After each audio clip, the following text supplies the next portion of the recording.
Should I clean or paint first? Great question. We're going to talk about that today. Hi there, I'm Angela Brown, and this is Ask a House Cleaner. This is a show where you get to ask a house cleaning question, and I get to help you find an answer.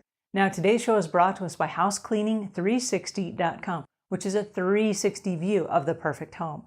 So if you are in need of a house cleaner to come to your house and to help you do an end of tenant move or a move out clean, this is the place you can find that person, housecleaning360.com. And here's the good news, wait for it. If you need a painter to come and paint after the house cleaner cleans, you can also find that person on housecleaning360.com. It partners home service providers with homeowners. Bam! It's awesome. All right, on to today's show, which is from a house cleaner who has this question. Hi, Angela. I'm a residential and commercial cleaning lady. I have my own gig. It's just me, and sometimes I hire young girls to help me on the side.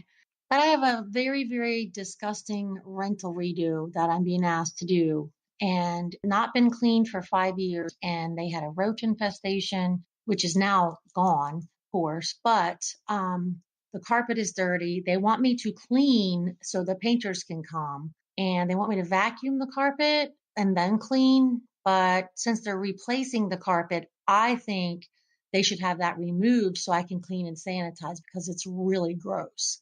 What is your step process when it comes to what do you do first? Do you remove the flooring if it's being replaced and then clean and then paint? All right, there are elements of that that just make my heart sink. I'm thinking of a really messy house that hasn't been cleaned in 5 years. And you just want to yank everything out and torch the house and start over again. I've been there. I know what you're going through.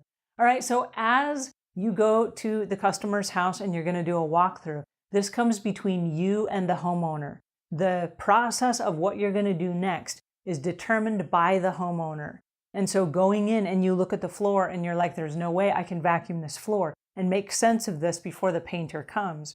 What you may want to do is say, hey, did you want me to spend your time that you're paying me for cleaning the carpet, or since you're going to rip it out anyway, you want me to do everything but the carpet? Just leave the carpet, let the painter come in. He doesn't even need to put drop cloths down. Once he paints, stuff might spill on the floor. You're going to yank those carpets out and you're going to replace those for the new person that's moving into the house.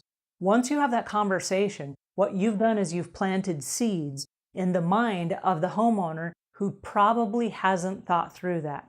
If they're having you come in to clean before the painter comes, what they've probably done is they've probably already hired the painter. And the painter came in and looked around and said, there's no way I'm going to come in here and paint unless you get a house cleaner to come in and scoop everything out. So then they called you because they haven't thought through this very well. I promise you this, if there's a homeowner that hasn't cleaned their house in 5 years, they're not a person that's thinking through all the different steps. Nothing wrong with the way they're thinking. They're just not thinking like a professional house cleaner. Now, we are not painters, and so we don't know what the painters are thinking either. But my guess is they are not prepared to come and paint over grease and dirt and grime and maybe stuff that's actually stuck on the walls.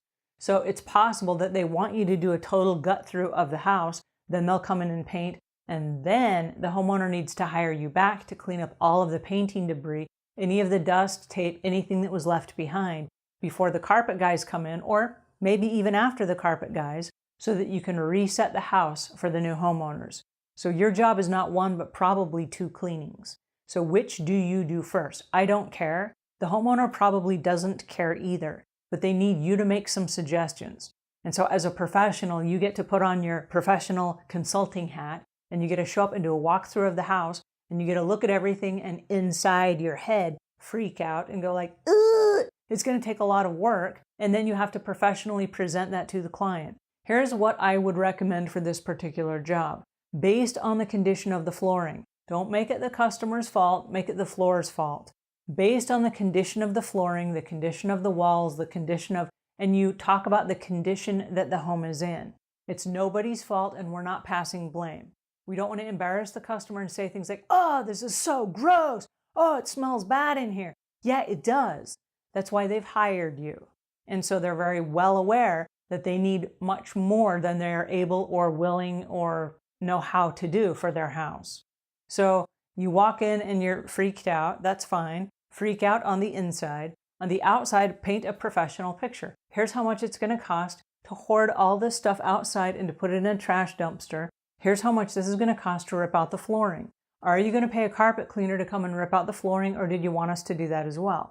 Ripping out carpet is not hard. It's something that pretty much anybody can do, or they can hire a handyman. It's not, if you're just ripping it out, you're just ripping it out.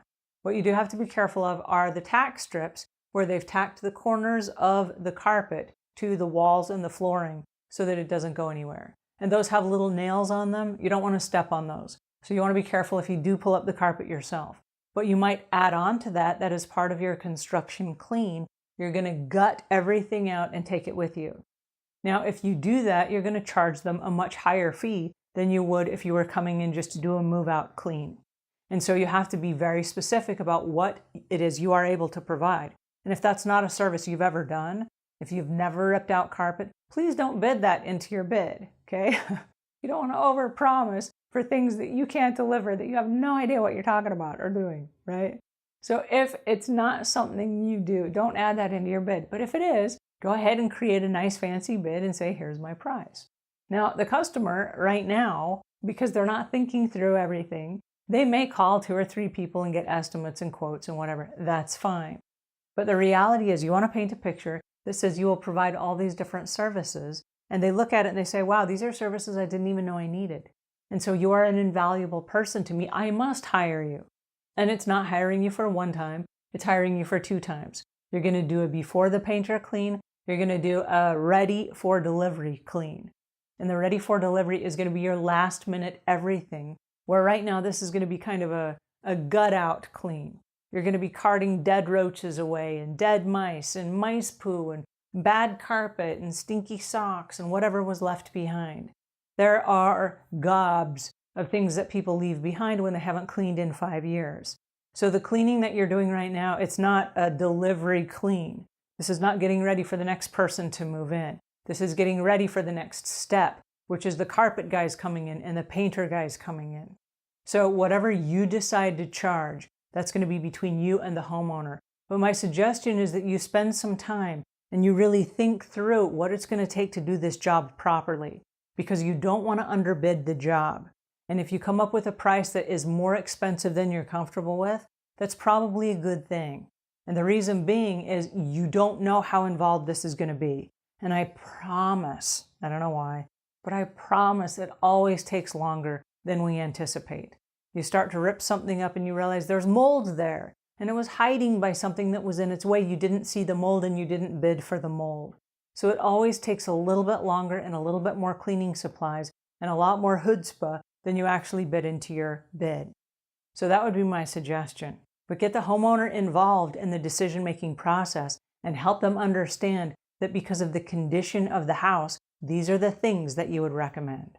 Alrighty, that's my 2 cents for today, and until we meet again, leave the world a cleaner place than when you found it.